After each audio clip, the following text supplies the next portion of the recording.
नमस्कार छात्रों, स्वागत है एक बार फिर से आपका बिब्लियोफाइल स्टडी सेंटर के डिजिटल प्लेटफॉर्म पे।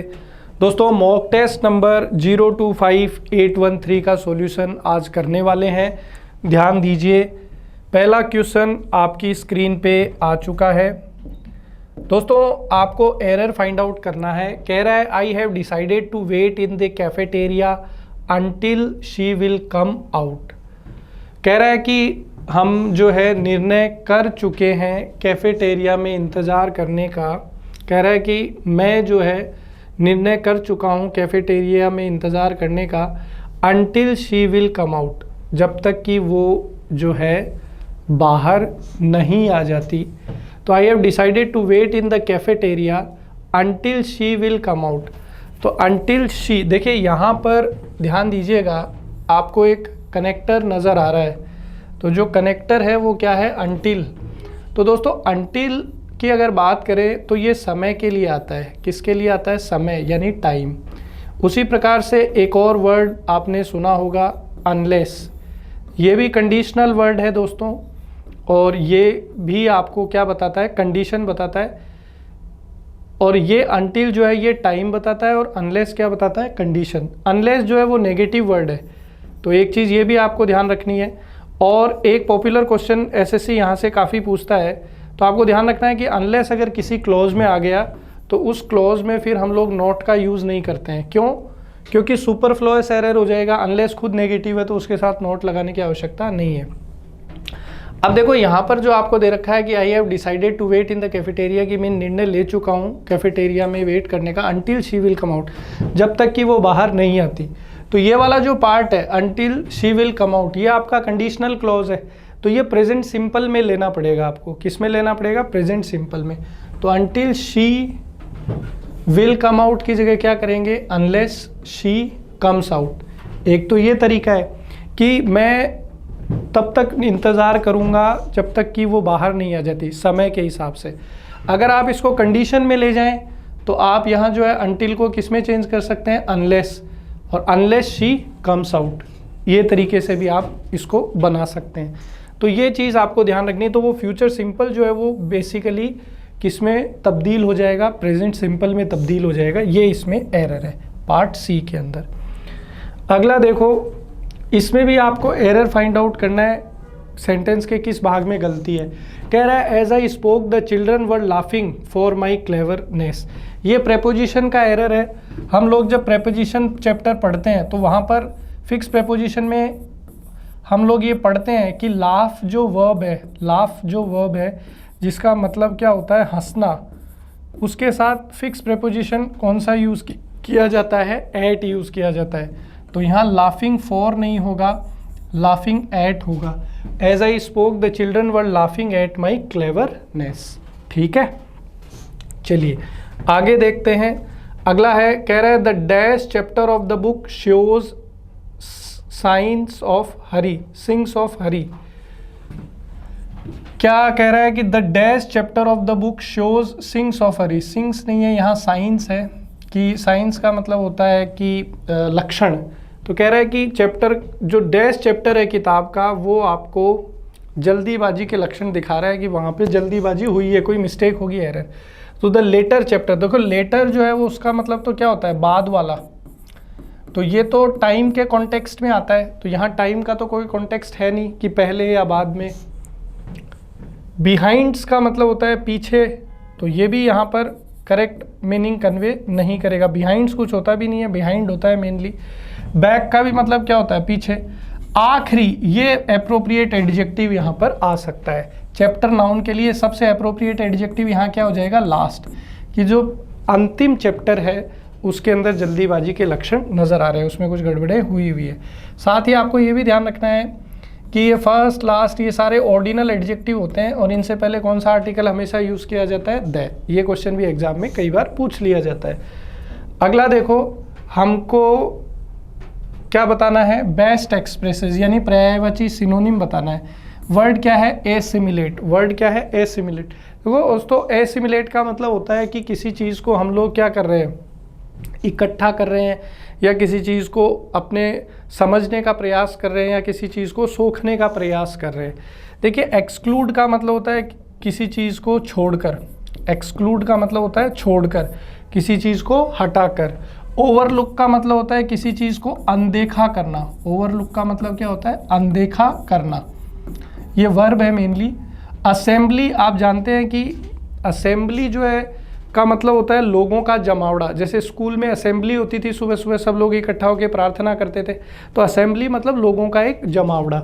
तो यहाँ एब्जॉर्ब जो है वो हमारा करेक्ट आंसर हो जाएगा। एब्जॉर्ब का मतलब होता है कि भाई चीज़ों को क्या करना, इकट्ठा करना या समाहित करना।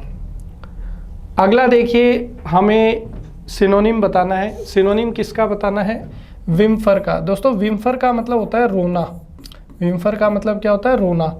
तो प्रिवेंट आप जाते हैं, प्रिवेंट का मतलब क्या होता है, बचाना।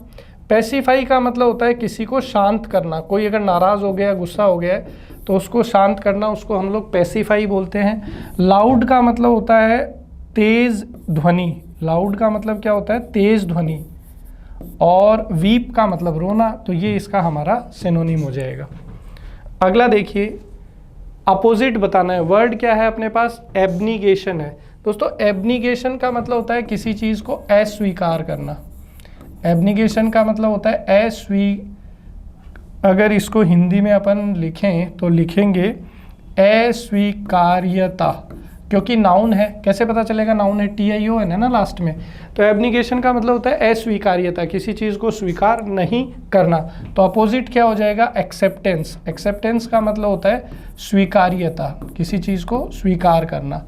रिजेक्शन का मतलब होता है किसी चीज़ के लिए मना करना या किसी चीज़ को जो है स्वीकार नहीं करना। डिनाइल का मतलब भी क्या होता है, किसी चीज़ के लिए मना करना। सैक्रिफाइस का मतलब होता है बलिदान। तो यहाँ पर हमारा जो है ए ऑप्शन ठीक है। अगला देखिए, वर्ड अपोजिट पूछा है। वर्ड क्या है, कैलेस। देखो ये तो मैंने आपको क्लास में भी करवाया है, OUS सफिक्स से खत्म हो रहा है, एडजेक्टिव है। कैलेस का मतलब क्या होता है, क्रूर। ठीक है, जो लोग क्लास में अच्छे से ध्यान दे रहे हैं उनको पता है कि ये वर्ड हमने किया है। कैलेस का मतलब होता है क्रूर, तो क्रूअल इसका सिनोनिम हो जाएगा। ठीक है, इनसेंसिटिव का मतलब होता है असंवेदनशील, तो ये भी एक तरीके से सिनोनिम है किसका, कैलेस का। फिर वर्ड क्या है, टॉर्पिड, और एक वर्ड है सिंपैथेटिक्स। तो सिंपैथेटिक्स का मतलब होता है किसी के लिए सांत्वना देना या किसी के लिए हमदर्दी, ये मीनिंग है। तो भाई अगर आपके दिल में किसी के लिए हमदर्दी है, किसी के लिए सांत्वना आप देते हैं, तो यहाँ पर ये जो है बिल्कुल अपोजिट हो जाएगा किसका, कैलेस का। क्योंकि कैलेस मतलब जो है संवेदनशील है, जिसके दिल में क्रूरता है, नफरत है, प्रेम नहीं है। तो सी ऑप्शन अपना करेक्ट हो जाएगा। अगला देखो, ये कह रहा है कि कौन सी स्पेलिंग गलत है, कौन सी स्पेलिंग यहाँ पर गलत है। गलत स्पेलिंग को हमें पकड़ना है। तो देखो, प्रीफर वर्ड होता है, प्रीफर का मतलब होता है किसी चीज़ को प्राथमिकता देना। प्रीफर वर्ब का सेकंड फॉर्म प्रेफर्ड, तो ये स्पेलिंग ठीक है। परसिस्टेंट का मतलब होता है लगातार, कंसिस्टेंट, तो परसिस्टेंट की स्पेलिंग भी बिल्कुल ठीक है। पेविलियन, आप जानते हैं कि भी क्रिकेट आपने देखा होगा कि जब प्लेयर आउट होके जाता है तो पेविलियन में चले जाता है, पेविलियन की स्पेलिंग भी ठीक है। तो स्पेलिंग गलत किसकी है, फेराओ की स्पेलिंग जो है यहाँ पर गलत है। तो ऑप्शन बी जो है वो हमारा करेक्ट आंसर हो जाएगा। अगला देखिए, कह रहा है कि गलत स्पेलिंग को चुनिए।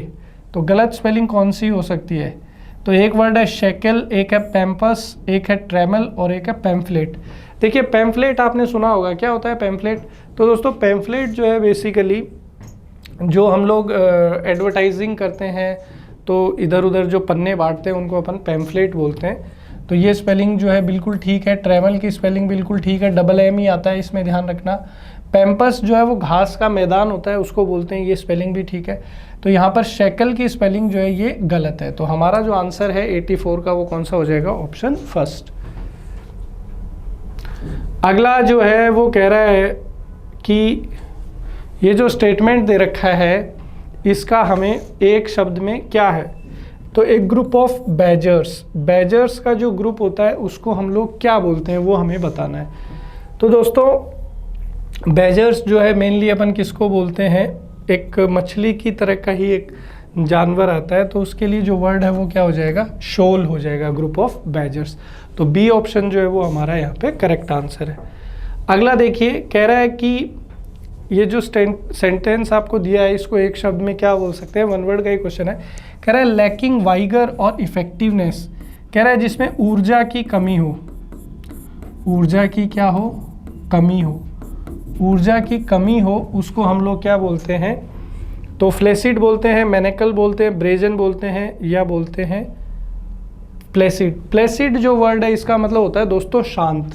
तो जिसमें ऊर्जा की कमी है, प्रभाव नहीं है, जो एकदम डल है, शांत है, तो इसलिए यहाँ पर प्लेसिड जो है वो हमारा आंसर बन जाएगा। ब्रेजन का मतलब होता है बेशर्म, ओपन, बेशर्म को बोलते हैं ब्रेजन। ठीक है, तो यहाँ पर बी हमारा करेक्ट है। आगे देखिए, ये अपना ईडियम आ गया है दोस्तों। ईडियम का अपने को क्या बताना है, मीनिंग। इसमें अगर ईडियम याद है तो आप मीनिंग तक पहुंच जाएंगे। कह रहा है play it by ear. Play it by ear जो मुहावरा है इसका मतलब क्या होता है, to decide how to deal with a situation as it develops rather than acting according to plan. कह रहा है कि किसी भी परिस्थिति के साथ जैसे जैसे वो सिचुएशन आ रही है वैसे वैसे उसका सामना करना। कई बार क्या होता है कि हम लोग पहले से एक प्लानिंग करके रखते हैं कि ऐसा होगा तो हम ऐसा करेंगे, ऐसा होगा तो ऐसा करेंगे। तो प्ले इट बाई ईयर का मतलब होता है कि भी आप जो है पहले की जो प्लानिंग है उसके अनुसार नहीं कर रहे, आप क्या कर रहे हैं, धीरे जैसे जैसे सिचुएशन आपके सामने आ रही है वैसे वैसे आप उसको टेकल करते जा रहे हैं। तो उस सिचुएशन को बोला जाता है प्ले इट बाई ईयर। अगला देखो, एक और आपके पास यहाँ पर कह रहा है कि करेक्ट एक्टिव या पैसिव फॉर्म बताना है। अब हमें इसने ये नहीं बताया कि ये एक्टिव में है कि पैसिव में, सेंटेंस दे दिया और कह रहा है कि ये इसको पैसिव में करना है कि एक्टिव में, वो आप चेक करो। कह रहा है call in the next candidate. इसका मीनिंग क्या है कि अगले कैंडिडेट को बुलाओ। तो अगले कैंडिडेट को बुलाओ तो ये क्या है, ऑर्डर है, आदेश है।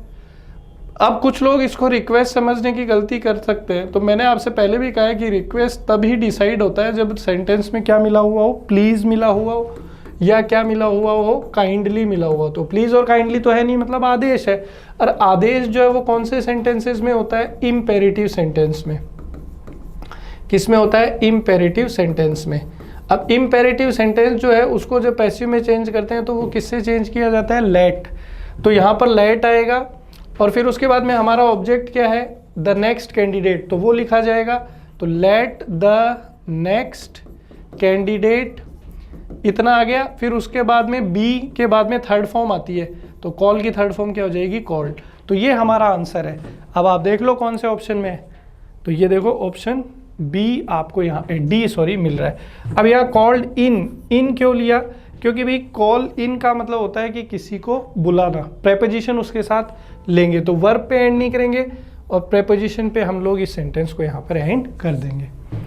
आगे देख लीजिए, कह रहा है कि they said to me we will help you. Narration का क्वेश्चन है, डायरेक्ट इनडायरेक्ट का। ये आपको दे रखा है डायरेक्ट स्पीच में, इनडायरेक्ट में चेंज करना है। देखिए सिंपल है, दे सेड टू किस में चेंज हो जाता है, टोल्ड में। फिर मी, कॉमा इन्वर्टेड कॉमा हटके।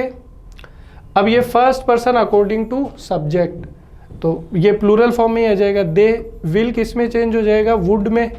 हेल्प, और ये फर्स्ट पर्सन सेकंड पर्सन है, सेकंड पर्सन ऑब्जेक्टिव केस के अनुसार बदलता है, तो यहाँ पर ये मी में चेंज हो जाएगा। तो ये आपका आंसर है। दे टोल्ड मी, कंजंक्शन भूल गए अपन, कंजंक्शन दैट भी लगाते हैं ना अफर्मेटिव में, तो ये हो जाएगा they told me that they would help me. कहाँ पे ये option, they told me that they would help me. A option आपका करेक्ट आंसर यहाँ पर हो जाएगा। ठीक है, चलिए आगे। कह रहा है कि पैराजंबल का क्वेश्चन है। तो पैराजंबल में कई बार हम लोग डिस्कस कर चुके हैं कि पैराजंबल में हम लोग करते क्या हैं, उसको ढूंढने की कोशिश करते हैं, जो हमारा वो होता है ना प्रॉपर नाउन। तो प्रॉपर नाउन ये डवरी यानी कि दहेज के ऊपर आधारित है। ये तो दहेज के ऊपर आधारित है, तो कहानी यहीं से शुरू होगी। तो ये शुरू करेंगे क्यू से। देखिए क्यू से एक दो जगह शुरू है, डी में और बी में। चेक करते हैं क्यू के बाद क्या आएगा, पी आएगा कि आर आएगा, देखते हैं। कह रहा है that dowry existed in India even before the British rule. अंग्रेजों के शासन से पहले से भारत के अंदर जो है दहेज प्रथा है। फिर आर आ जाएगा, how ever it was nothing like today. हालांकि बोला कि आज के हिसाब से देखा जाए तो इतना नहीं था। The pre colonial period dowry was an institution managed by women for women to enable them to establish their status, maintain their independence and have recourse in an emergency. कि भाई ब्रिटिश शासन से पहले ये जो होता था दहेज प्रथा का सिस्टम, तो दहेज का सिस्टम ये था कि दहेज एक तरीके से इसलिए दिया जाता था कि वो जो नया दंपति है वो अपना जीवन एक शुरू कर सके अच्छे से, इसलिए वो दिया। अब वो धीरे धीरे गलत स्वरूप ले लिया। आजकल तो डिमांड करने लग जाते हैं कि मेरे को कार दो, मेरे को इतना पैसा दो, मेरे को ये दो, मेरे को वो दो, तो वो वाली चीज़ है। तो बोल रहा है कि वो उस तरीके से था। फिर this took A drastic turn and now this institution is used against women and does not benefit them in any way. लेकिन आज के समय में तो दहेज नहीं दो तो महिलाओं को मार दिया जाता है। तो ये इसलिए बी ऑप्शन जो है ये अपना ये प्रॉपर जो है सीक्वेंस हो जाएगा। एक और यहाँ पैरा जंबल का क्वेश्चन आ गया, तो इसकी ट्रिक आपको पता ही है, प्रॉपर नाउन ढूंढने का कोशिश करना है। कहाँ है प्रॉपर नाउन, देखिए। तो शुरुआत पी से होगी क्योंकि यही है proper noun. Schools accept text books to be valuable source of information for students. कि स्कूल्स जो है वो ये नहीं है कि स्कूल में केवल किताबी ज्ञान मिलता है, स्कूल में आदमी और भी बहुत सारी चीज़ें क्या करता है, सीखता है। फिर आर आ जाएगा। मेरे रिसर्च से ये पता चला है कि जो टेक्स्ट बुक है उसके अलावा और भी कल्चरल वैल्यू सिस्टम जो है उसके अंदर डेवलपमेंट लेकर के आती है किताबें, किसमें, स्टूडेंट्स के अंदर, क्योंकि स्कूल में वो और भी सारी चीज़ें सीखते हैं। फिर ऐसा जाएगा कि कुछ टेक्स्ट बुक्स के अंदर जो है वहाँ पे जो नेटिव अमेरिकन्स हैं उनके ऊपर बात चल रही है कि नेटिव अमेरिकन्स जो अमेरिकन्स हैं उनको बहुत ज़्यादा बुद्धिमान बताया गया। और अंत में ये आ जाएगा कि टेक्स्ट बुक्स जो है वो स्टीरियोटाइप है। स्टीरियोटाइप मतलब ये एक तय पद्धति पे स्टूडेंट्स को नॉलेज देती है। तो यहाँ ऑप्शन ए जो है अपना ठीक हो जाएगा। अब ये देखिए एक पैरा जंबल का क्वेश्चन आ गया है, सॉरी क्लोज टेस्ट का क्वेश्चन आ गया है। क्लोज टेस्ट में अपन क्या करते हैं आपको पता ही है, अभी उसको पूरा पढ़ेंगे और जो भी अप्रोप्रिएट होगा उसको यूज़ कर लेंगे। कह रहा है employment generation is one of the dash potentials of sericulture and silk industries in India. कि भारत के अंदर सीरी कल्चर और सिल्क इंडस्ट्री जो है उसके अंदर एम्प्लॉयमेंट जो है, रोज़गार, वो काफ़ी ज़्यादा विकसित हो रहा है। तो वन ऑफ द मेजर आ जाएगा इसके अंदर, one of the major potentials of sericulture. The farm and non farm activities, तो इसमें फर्स्ट ऑप्शन जो है 92 में ऑप्शन बी जो है अपना करेक्ट है कि भाई काफ़ी ज़्यादा रोज़गार उपलब्ध करवाता है सेरीकल्चर और सिल्क इंडस्ट्री भारत के अंदर। फिर आगे आएगा the farm and non farm activities of this sector, property, base और स्टेटस। तो भाई सेरीकल्चर और सिल्क इंडस्ट्री ये क्या है, सेक्टर है, प्रॉपर्टी है, बेस है, स्टेटस है। देखो प्रॉपर्टी का मतलब संपत्ति, बेस का मतलब आधार, स्टेटस का मतलब रुतबा और सेक्टर मतलब क्षेत्र। तो आप कॉमन सेंस लगाएंगे तो आपको पता चल जाएगा कि भाई इंडस्ट्री एक जो है क्षेत्र है, सेगमेंट है, सेक्टर है, ठीक है। Education sector, medical sector, sports sector, ये सेक्टर्स हो गए इस तरीके से। फिर आगे कह रहा है कि create 60 lakh mandays of employment every year, हर वर्ष 60 लाख रोजगार यहाँ से उत्पन्न होते हैं।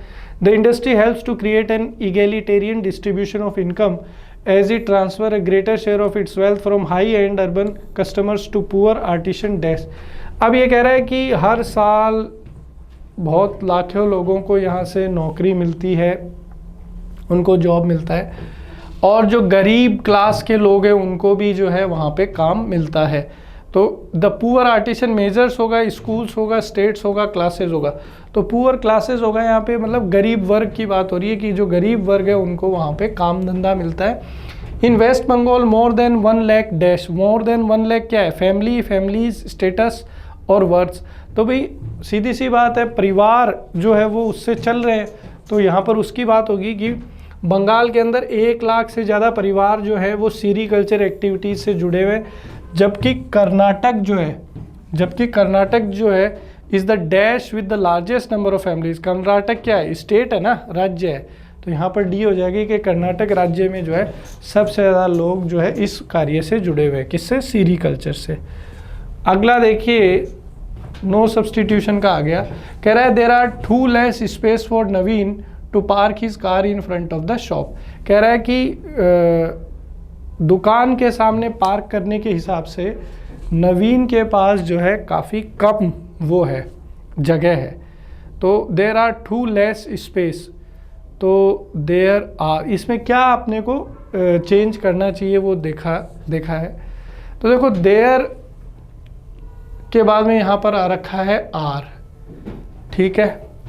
और for Naveen to park his car in front of the for there were too little space, there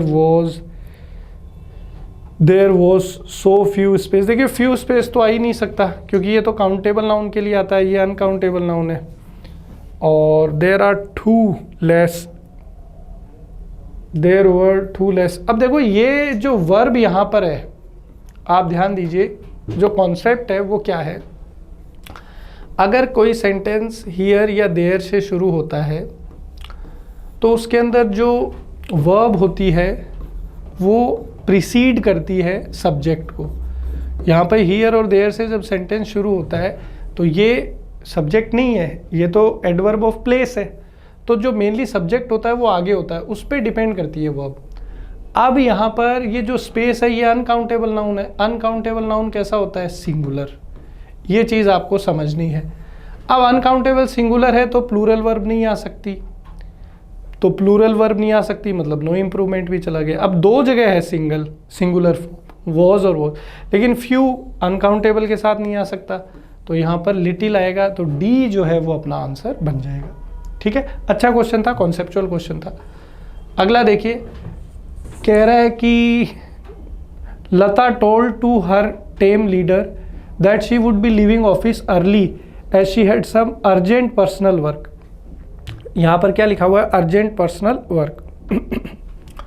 तो Lata told to her team leader, team है ये, थोड़ा ध्यान रखना है यहाँ पर। कह रहा है Lata told to her team leader, तो टोल्ड के बाद में कभी भी टू का यूज़ नहीं कर सकते, इंट्रांजिटिव वर्ब है। आपको याद होगा नरेशन पढ़ते हैं ना तो उसमें सीखते हैं ना सेड टू किस में चेंज होता है? टोल्ड। और इंट्रांजिटिव वर्ब वो होती है जो सीधा अपने बाद में क्या लेती है? ऑब्जेक्ट। तो टोल्ड के बाद में टू लगाना सरासर क्या है? गलत। तो यहाँ पर कौन से पार्ट में एरर हो गया? कह रहा है कि इम्प्रूवमेंट, हाँ तो इम्प्रूवमेंट करके ऐसे लिखेंगे Lata told her team leader, improvement करके ऐसा ही लिखेंगे Lata told her team leader. Up in arms, ये एक और ईडियम आ गया है, मुहावरा आ गया है, इसका मीनिंग आपको बताना है। अब ईडियम्स अगर आप याद नहीं करोगे तो प्रॉब्लम होगी। अप इन आर्म्स का मतलब होता है किसी चीज़ के लिए नाराज़ होना। अप इन आर्म्स का मतलब होता है किसी चीज़ के लिए नाराज़ होना। तो यहाँ पर हमारा बी जो है वो करेक्ट आंसर हो जाएगा। अगला देखिए, कह रहा है कि why not give him a free hand dash conduct his business, कि क्यों नहीं उसको, फ्री हैंड का मतलब होता है फुल फ्रीडम। फ्री हैंड का मतलब क्या होता है? फुल फ्रीडम, पूर्ण स्वतंत्रता। तो ये कह रहा है कि क्यों हम लोग उसे पूर्ण स्वतंत्रता नहीं दे रहे उसका व्यापार करने की। तो why not give him a free hand. अब यहाँ पर क्या है? नॉन फाइनाइट वर्ब चाहिए, तो नॉन फाइनाइट वर्ब कैसे बनती है? टू के साथ वर्ब की फर्स्ट फॉर्म, तो इसलिए यहाँ आ जाएगा why not give him a free hand to conduct his business, कि क्यों हम लोग उसे फ्री हैंड नहीं देते अपना बिजनेस करने के लिए। तो दोस्तों इसी के साथ ये पेपर का सॉल्यूशन यहाँ अपना कंप्लीट हो गया। उम्मीद करता हूँ कि वीडियो आपको अच्छा लगा है तो लाइक करो, शेयर करो अपने दोस्तों के साथ। मिलते हैं अगले वीडियो में। जय हिंद।